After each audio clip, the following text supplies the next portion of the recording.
오늘은 본문 말씀을 가지고 막힌 길을 여는 구원의 복음, 막힌 길을 여는 구원의 복음, 이런 제목으로 하나님 말씀 증거하도록 하겠습니다. 우리가 같이 읽은 말씀은 사도행전이라는 성경입니다. 그런데 이 사도행전의 주제를 한 문장으로 요약하면 복음이 어디까지 갈 수 있는가, 그것에 대해서 전하는 책이 바로 사도행전입니다. 그런데 사도행전 성경을 읽다 보면 계속적인 가로막힘과 문제를 직면하게 됩니다. 먼저 첫 번째는 무엇이냐면, 한번 따라했으면 좋겠는데요, 묶임입니다. 그 복음을 전하는 사도들이, 제자들이 묶이게 돼요. 감옥에 갇히게 되고 복음을 전할 수 없는 상황에 놓이게 됩니다. 그런데 놀라운 것은 그들을 닫았던 감옥문이 열리게 되고 복음을 다시 전하게 됩니다. 두 번째는 무엇이냐면, 한번 따라할까요? 문제를 직면합니다. 가는 교회들마다 서로 파당이 나눠지게 되고 분란이 있는 상황들이 일어나요. 우리는 그것을 볼 때 교회가 깨지겠구나, 복음이 전파될 수 없겠구나, 이렇게 생각을 하는데, 그 이후에 이런 성경 구절들이 등장합니다. 말씀이 흥왕하여, 말씀이 힘을 입어. 그래서 믿는 자들이 더 많아지게 되고 오히려 그 기회를 여건 삼아서 복음이 전달되게 됩니다. 그리고 마지막 세 번째는 무엇이냐면, 한번 따라할까요? 핍박이 임하게 됩니다. 특별히 사울이 예수 믿는 자들을 잡아다가 옥에 넘기고 죽이면서 이 사람들이 생명의 위협을 느끼게 돼요. 그런데 이 사람들이 뿔뿔이 흩어짐을 통해서 복음이 전파되게 됩니다. 그래서 사도행전이라는 성경책의 맨 마지막을 보면 이렇게 끝나게 됩니다. 주 예수 그리스도에 관하여 담대하게 거침없이 가르치니라. 한번 따라할까요? 거침없이. 여기서 말하는 거침없이라는 단어의 원어적인 의미가 뭐냐면, 아무도 막지 못했다. 그러니까 무슨 이야기입니까? 문제도 막지 못했고, 묶임도 막지 못했고, 핍박도 막지 못했다는 것입니다. 그렇기 때문에 오늘 이 시대를 사는 성도의 삶 또한 똑같습니다. 우리가 예수를 믿는다고, 우리가 복음이 내 삶에 있다고 문제가 없고 상황으로부터 면제가 되는 것이 아닙니다. 오히려 그런 상황과 어려움과 문제를 만나지만 그 상황 가운데 멈추지 않는 복음의 능력으로 살아가는 것, 그것이 바로 이 시대에 누려야 되는 복음의 능력인 줄로 믿습니다. 그래서 오늘 말씀을 살펴보면 한 내시가 등장하게 돼요. 이 사람은 어떤 사람이었냐면, 당시의 모든 것을 이룬 것 같은 에티오피아라는 나라에서 국고를 맡고 있는 영향력이 어마어마한 사람이었습니다. 그런데 잠시 후에 살펴보겠지만 이 사람의 인생 가운데 가로막힘이 있었어요. 막힘을 경험합니다. 근데 그 또한 동일해요. 그에게 복음이 임하자 그가 이야기합니다. 뭐라고 말하느냐? 무슨 거리낌이 있느냐? 무슨 거리낌이 있느냐? 이 말의 의미도 동일합니다. 무슨 거리낌이 있느냐? 어떤 것도 내 삶을 막을 수 없다 선언하게 된 것입니다. 그래서 저는 간절히 바랍니다. 오늘 예배 가운데 참석한 성도님들에게 이 동일한 복음의 능력이 있을 수 있기를 바랍니다. 환경이 막지 못했고, 문제가 막지 못했고, 핍박이나 사람이 막지 못했고, 결국은 나아갔던 복음의 능력이 우리 삶 가운데서도 하루하루를 살아내며 믿음의 발걸음을 내딛는 능력이 될 수 있기를 간절히 축복합니다. 그러면 이 사람, 특별히 이 내시에게 임했던 복음의 능력은 무엇이고 우리에게 어떤 의미가 있는가? 첫 번째로 오늘 말씀은 우리에게 이렇게 교훈합니다. 바로 무엇이냐면, 막힌 것 같아도 구원이 예비되어 있다는 것입니다. 함께 믿음으로 선포할까요? 시작. 한 번만 더요. 시작. 막힌 것 같아도 무엇이 예비되어 있어요? 구원이 예비되어 있다는 것입니다. 오늘 우리가 읽은 이 성경은요, 굉장히 낯설게 시작합니다. 그 앞부분을 읽진 않았지만 그 앞에는 무슨 일이 있게 되냐면, 빌립이라는 사람이 있었어요. 누가 있었다고요? 빌립. 근데 이 사람은 예수님의 제자 빌립이 아니라 집사 빌립이었습니다. 그런데 이 사람이 사마리아라는 지역에 가서 전도를 했는데 폭발적인 부흥이 일어나요.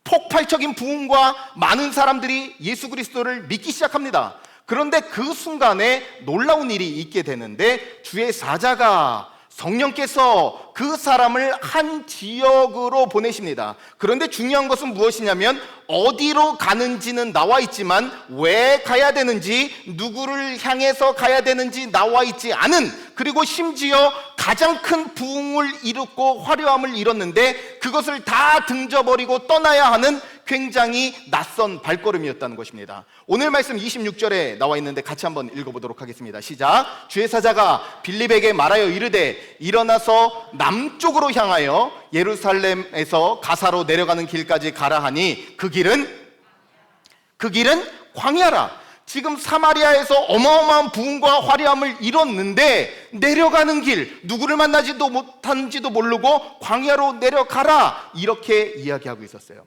그런데 오늘 성경 말씀을 자세히 보면요, 이제 카메라가 옮겨집니다. 한 사람에게 포커스가 맞춰져요. 이 사람은 어떤 사람이냐면 당시 에티오피아라는 나라에서 국고를 맡고 있는 내시였습니다. 그런데 그는 무려 예루살렘에 예배를 드리기 위해서 2000km를 달려온 사람이었어요. 안 놀라우세요? 한번 따라할까요? 와, 2000km를 예배 한 번을 드리기 위해서 2000km를 달려온 사람이었다는 것입니다. 그런데 중요한 것은 이 사람이 그런 상황 가운데서 가로막힘을 경험하게 됩니다. 두 가지 가로막힘이었는데요, 첫 번째는 무슨 가로막힘이었냐? 바로 자신의 계획이 막혔어요. 생각을 해보십시오. 2000km를 예배 한 번을 드린다고 생각을 해보세요. 감격스러운 예배와 정말로 성전에 들어가서 기뻐 뛰는 예배를 기대했지만 그는 이방인이었고 신체의 일부가 잘린 상태였기 때문에 그는 성전에 들어가지 못하고 이방인의 뜰에서 뜰만 밟고 돌아오는 길이었어요. 뿐만 아니라 그에게 한 가지 가로막힘이 더 있었습니다. 영혼의 가로막힘이었어요. 그는 돌아오는 길 가운데서도요, 불평하고 원망한 것이 아니라 말씀책을 폈어요. 성경을 폈어요. 그런데 문제는 읽어도 이해했을까요? 이해 못했을까요? 이해하지 못했어요. 놀라운 일입니다. 오늘 이 사람은 모든 걸 가진 것 같고 능력이 있는 것 같지만 실제로 자신의 계획이 막혔고 자신의 영적인 일들 또한 막히게 되었어요. 그런데 놀라운 것은 무엇이냐? 잘 보십시오. 그 사람의 가로막힘 이전에 빌립을 예비해서 보내시는 하나님의 예비하심이 선행했다는 것입니다. 우리 인생 역시 마찬가지입니다. 내 인생의 가로막힘과 내 뜻대로 되지 않음을 우리는 경험하지만 그 이전에 하나님의 예비하심과 도우심이 먼저 선행한다는 사실입니다. 그렇기 때문에 우리가 한 가지 고백할 수밖에 없는 것은 무엇이냐면, 한번 따라할까요? 나의 계획은 실패하지만 하나님의 계획은 실패하지 않는다. 믿으십니까? 오늘 말씀을 보십시오. 이 사람의 계획이 실패했어요. 2000km를 날아와서 예배 드릴 거라고 생각했지만 예배 제대로 못 드리고 돌아갑니다. 그러나 이 사람을 구원하는 하나님의 계획은 실패하지 않았음을 믿으시길 바랍니다. 이 사람의 계획은 실패했지만 하나님의 계획은 결코 실패하지 않았다. 그래서 우리 인생에 있어서 가로막힘과 내 뜻대로 되지 않는 가운데 우리가 끝까지 한 가지 붙잡아야 되는 것은 이 내시의 가로막힘 이전에 빌립을 보내는 하나님의 선행적인 예비하심이 반드시 있다는 사실입니다. 그래서 미국의 젊은이들에게 큰 위로가 되는 찬양이 있습니다. 도움이 오고 있어요 라는 찬양인데, Help is on the way. 도움이 오고 있어요 라는 찬양이 있습니다. 그런데 이 찬양은요, 사실 굉장한 아픔 가운데 쓰여진 찬양이에요. 미국의 이 CCM 찬양을 부르는 래퍼 중에서 토비 맥이라는 사람이 있었습니다. 이 사람이 미국 전역을 돌아다니면서 CCM 찬양, 주님을 높이는 찬양을 했는데 그 순회 공연 당시에 자신의 아들이 약물 과다로 죽게 돼요. 모든 순회 공연을 다 취소하고 집으로 돌아옵니다. 마음이 무너집니다. 하나님의 뜻을 알 수가 없어서 하나님을 향해서 분노했다가 믿었다가 다시 실망했다가 반복하는 날들을 보냅니다. 그런데 그가 죽을 수 없어서 살기 위해서 성경책을 읽다가 그가 성경을 펴서 읽었던 말씀, 이사야서 52장 10절 말씀입니다. 그 성경 말씀을 보면 뭐라고 나와 있냐면 여호와의 팔이 나타나리라 라는 표현이 나오는데, 그걸 더 원어적으로 직역하면 무엇이냐면 하나님께서 손을 거두셨다는 뜻이에요. 왜요? 돕기 위해서. 하나님께서 소매를 거두셨다. 하나님께서 소매를 거두시고 도우실 것이고 오고 계시다. 내 눈물의 때, 나 혼자 울고 있고 나 혼자 상실한 이때에 주님이 소매를 걷고 도우기로 작정하셨고 오고 계신다. 그러면서 그가 찬양 가사를 이렇게 쓰게 됩니다. 아주 깊은 밤이든지 아주 밝은 낮이든지 주님은 이르지도 늦지도 않으십니다. 도움은 반드시 옵니다. 그 고백을 올려드린 거예요. 오늘 말씀에 나와 있었던 바로 이 내시가, 이 에디오피아의 관리가 누렸던 은혜가 그것입니다. 내 삶 가운데서 나는 가로막히고 내 뜻대로 되지 않아서 버림받은 것 같아서 2000km를 거꾸로 다시 돌아가야 되는데, 그냥 돌아가는 것이 아니라 하나님의 예비한 은혜, 소매를 거두시고 도우기로 작정하신 하나님의 은혜가 그 삶 가운데 경험되었다는 사실이에요. 저는 간절히 바랍니다. 우리 성도님들이 상황만 보면, 자녀만 보면, 여건만 보면 낙심이 돼요. 그러나 오늘 한 사람이 경험했던, 다시 주님을 바라볼 때 우리 주님은 소매를 거두시고 도우시기로 작정하신 주님인 줄로 믿습니다. 우리를 향한, 우리 인생을 향한 도움이 반드시 예비되어 있는 줄로 믿습니다. 그래서 내가 실패한 곳이 있다면, 내 계획이 어그러진 곳이 있다면 그것을 위한 그 이전에 시작된 선행된 하나님의 예비하심을 끝까지 붙잡고 바라볼 수 있는 은혜가 있기를 바랍니다. 그것이 바로 이 한 사람이 누렸던 은혜예요. 다음으로 말씀은 우리에게 이렇게 선언합니다. 두 번째로 오늘 말씀은 예수 그리스도가 막힌 길을 여신다는 거예요. 같이 한번 고백할까요? 시작. 예수 그리스도가 막힌 길을 여신다. 자, 여기 이 말씀을 듣기 전에 잠깐만 이렇게 한번 기지개를 켜셔야 돼요. 왜냐하면 제가 여태까지 설교한 모든 설교 중에 가장 어려운 부분입니다. 잠깐만 이렇게 한번 하세요. 잘하셨습니다. 제가 많은 설교를 했지만 제가 설교한 부분 중에 가장 어려운 부분이에요. 그리고 제가 어저께 잠을 줄여서 3시간밖에 못 잤거든요. 어떻게 해서든지 풀어냈는데 이게 가장 쉬운 버전입니다. 그러니까 잘 따라오셔야 돼요. 너무 힘을 주지 마세요. 이렇게 막 눈에 이렇게 힘을 주지 마시고 이렇게 집중하겠다, 이 정도면 됩니다. 자, 이 사람이 어떤 사람이었냐면, 천천히 가겠습니다. 이 사람은 에티오피아에서 온 고위 관료였습니까? 낮은 관료였습니까? 고위 관료였어요. 이 사람은 능력도 있었고 지위도 있었고 돈도 있었던 사람입니다. 자, 잠시만 멈춰서 생각해 보면 우리가 바라고 원하고 이루기를 원하는 모든 것을 다 가진 사람이 넷이었어요. 그런데 왜 이 사람은 그 삶의 자리에서 2000km나 달려왔고 돌아가는 과정 가운데서도 성경을 뒤적였어요. 무엇인가 답이 되지 않는 것이 그의 삶에 있었다 없었다? 있었다는 거예요. 성도님들 잊지 마십시오. 우리 인생에 결국 마주하는 질문과 문제는 사실 모두 다 영적인 문제입니다. 경제적인 문제로 염려합니다. 그런데 그 문제가 지나가면 다른 문제가 생겨나요. 관계의 문제가 일어납니다. 관계의 문제가 일어난 이후에 자녀의 문제가 일어납니다. 자녀의 문제가 해결된 것 같으면 삶의 의미의 문제가 일어납니다. 삶의 의미에 대한 문제가 일어나면 결국 죽음에 대한 문제가 일어납니다. 그러니까 내가 직면한 문제는 오늘 이 자리에서 먹고 사는 삶에 당면한 문제인 것 같지만 모든 사람들의 문제는 궁극적으로는 영적인 문제라는 거예요. 그러니까 이 사람 역시도 모든 것을 이룬 자리에 능력과 권세와 재물을 가졌지만 그에게도 한 가지 문제가 일어났는데, 무슨 문제냐? 삶의 의미와 특별히 내 인생이 여기서 끊어지게 된다는 것이었어요. 그런데 그 고민을 하고 있을 때 이 사람이 집어들어서 읽었던 말씀이 이사야서 말씀이에요. 이사야서 말씀 중에서도 이사야서 53장 종의 노래에 대한 말씀이었습니다.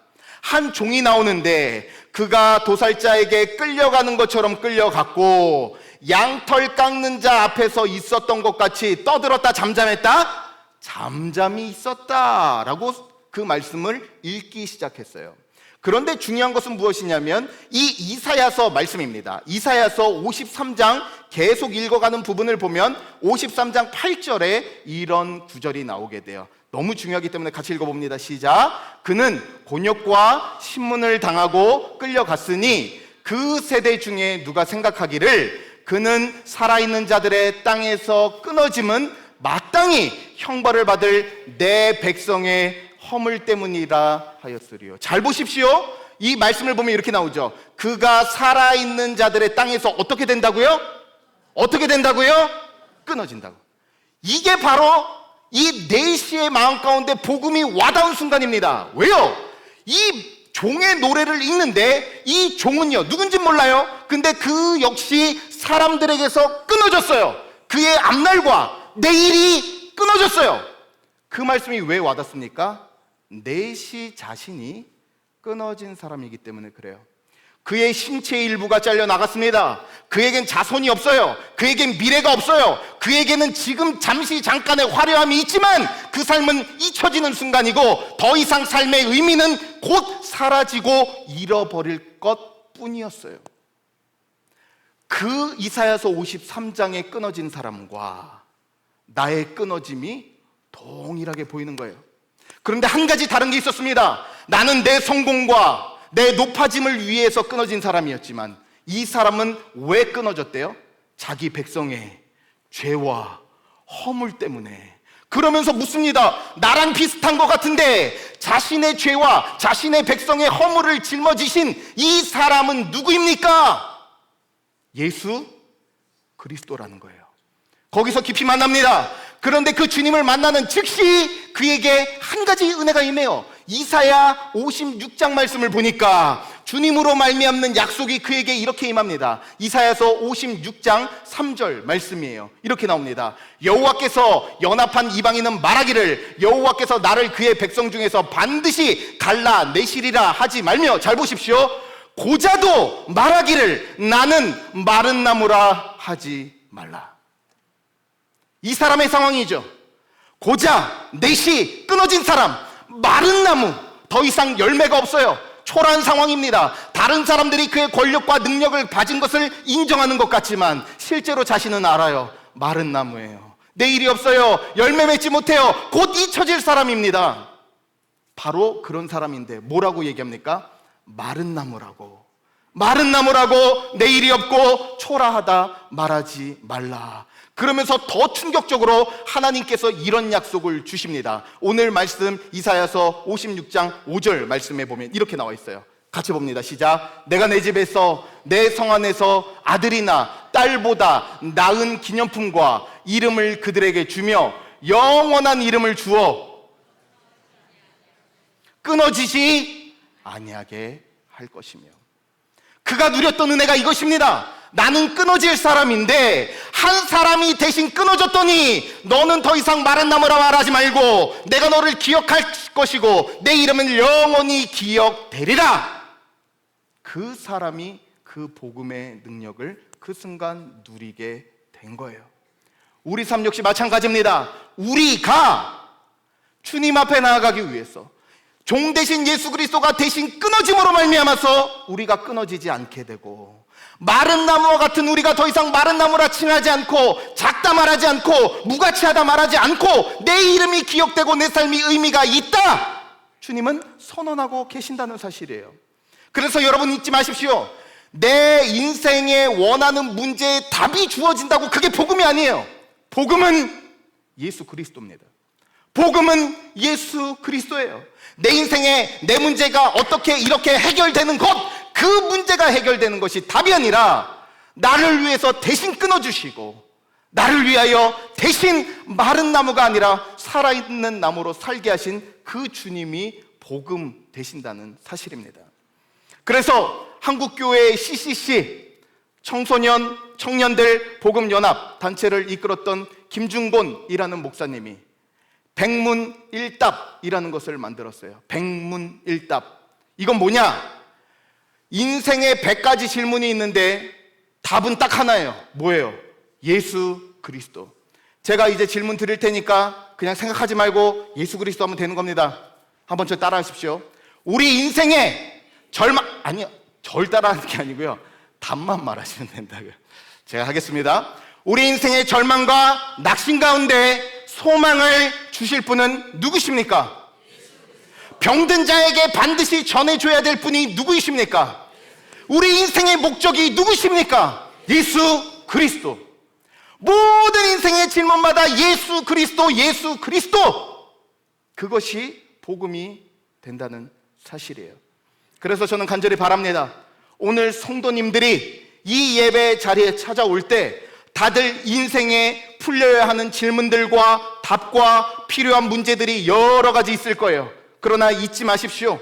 우리 예수 그리스도께서 우리를 대신하여 끊어지심으로 말미암아 우리가 하나님께 끊어지지 않게 됩니다. 주님이 끊어지심으로 말미암아 우리가 마른 나무와 같이 초라하게 살지 않게 됩니다. 주님께서 끊어지심으로 말미암아 내 이름과 내 삶이 영원히 의미 있게 하나님께 기억된 바 되는 줄로 믿습니다.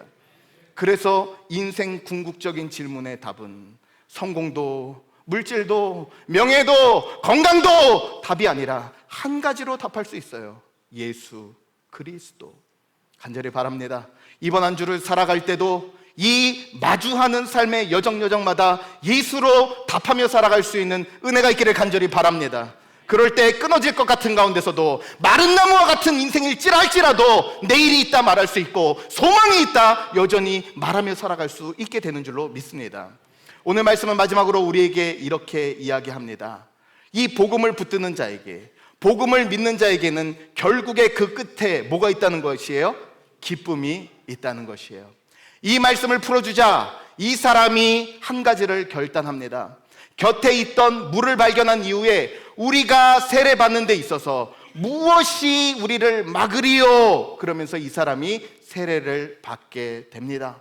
더 이상 우리가 살펴본 것처럼 사도행전에 나와 있는 것처럼 어떤 것도 복음을 막을 수 없었어요. 이 사람이 세례를 받게 됩니다. 그런데 중요한 것은 무엇이냐? 이 사람이 그 복음을 경험한 마지막이, 복음의 끝이, 결론이 기쁨이었다는 것이에요. 오늘 말씀 함께 살펴보겠는데 39절 말씀입니다. 같이 한번 볼까요? 시작. 둘이 물에서 올라올새 주의 영이 빌립을 이끌어간지라 내시는 기쁘게 길을 감으로 그를 다시 보지 못하니라. 한번 따라할까요? 기쁘게 길을 감으로. 기쁘게 길을 감으로. 이 사람이 어떻게 길을 갔어요? 기쁘게 갔어요. 그런데 사실 뜯어보면 이 사람이 기뻐할 이유가 하나도 없었습니다. 먼저 이 사람이 기뻐하는 것은 환경이 변화된 것이 하나도 없는 기쁨이었습니다. 그는 여전히 넷이었습니다. 다음번에 올라가서 예루살렘에서 예배하면 똑같이 그는 이방인의 뜰에 있어야 됐어요. 그런데 뭐라고 얘기합니까? 기뻐하며 길을 걸어갔다. 무슨 말이에요? 지금까지는 문제였고, 지금까지는 어쩔 수 없는 문제였고, 내 삶을 누르던 문제가 더 이상 그 삶에 영향력을 행사하지 못했다는 것입니다.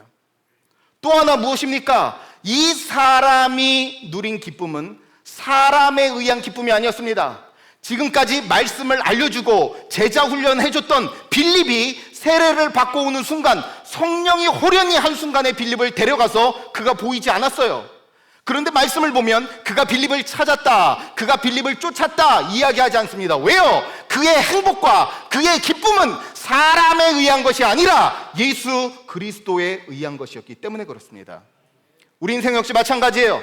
어떠한 사람 때문에, 의지하는 사람 때문에, 도움 주는 사람 때문에 우리가 행복하고 기쁘다면 그 사람이 사라지는 즉시 우리는 기쁘게 길을 걸어가지 못해요. 그러나 예수 그리스도가 우리의 기쁨이 되신다면, 예수 그리스도가 우리가 의지할 분이 되신다면 우리는 사람을 의지할 수 없는 가운데서도 기쁨으로 길을 걸어갈 수 있는 줄로 믿습니다. 또 하나 말씀을 보면 이 사람의 기쁨은 무엇이었냐? 변화되지 않은 똑같은 상황을 다른 믿음으로 걸어가는 삶이었어요. 잘 한번 보십시오. 이 사람이 세례받고 돌아간다고 해서 그 사람이 에티오피아에서 상황과 환경이 바뀌는 거 없어요. 그는 돌아가서 여전히 이방인의 삶을 살아야 됐고 여전히 국고를 담당하는 일을 해야 됐고 바뀐 것 환경 하나도 없습니다. 그런데 그 삶이 변화된 이유는 환경이 변화된 것이 아니라 그 사람이 변화되었기 때문입니다. 이게 복음의 능력이에요. 복음은 우리로 하여금 새로운 환경, 새로운 이 환경으로부터 떠나서 낯선 다른 환경에 처해 있는 것이 아니라 내가 있는 그 환경을 다른 믿음으로 살아가게 한다는 것입니다. 같은 환경이에요. 똑같이 눈 떴는데 이방이고 똑같이 눈 떴는데 핍박이 있고 똑같이 눈 떴는데 문제가 있는데 변화된 것은 환경이 아니라 내가 예수를 믿게 되었다는 사실이에요.